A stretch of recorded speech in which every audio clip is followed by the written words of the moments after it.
కుంభరాశిలో జన్మించిన, మీనరాశిలో జన్మించిన, మేషరాశిలో జన్మించిన ఈ 3 రాశులకు ఏలినాటి శని నడుస్తుంది.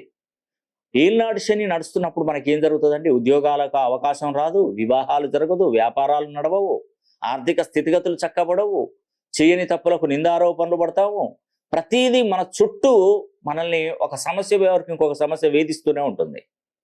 ఏలినాటి శనికి దేవదేవుళ్ళు సైతం పక్కన తప్పుకున్నారు. మానవ మాత్రం మనం ఎంత.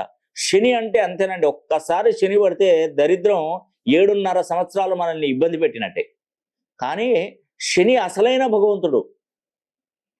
తాను ఏమంటాడంటే తప్పు చేస్తే భయపడాలి, తప్పు చేయకపోతే ఎందుకు భయపడతావు? అలాగా మనం నిత్య జీవితంలో ఈ కలియుగంలో మానవులు ఏదో చోట ఎప్పుడో ఒక కడ తప్పు చేస్తూనే ఉంటారు. నిజమండి.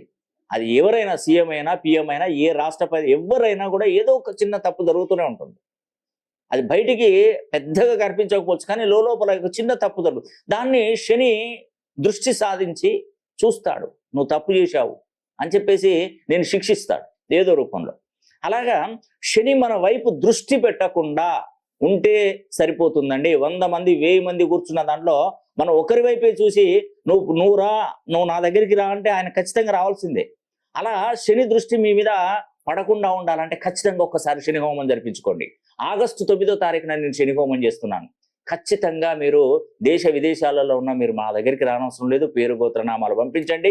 శని హోమం జరిపించి మీకు ఆ వీడియో కూడా తప్పకుండా అందజేస్తాను. అతి శక్తివంతమైనటువంటి కంకణాన్ని మీకు తప్పకుండా అందజేస్తాను. అదేవిధంగా 25 శ్రావణ శుద్ధ విద్య నుండి శ్రావణ బహుళ షష్ఠి వరకు సుమారుగా 21 రోజులు ఈ యొక్క శని దీక్షాకాలం ఈ జూలై మాసంలో. కాబట్టి ఇక్కడ మీరు శని హోమం జరిపించుకోండి ఆగస్టు 9వ తారీఖున. తప్పకుండా మీరు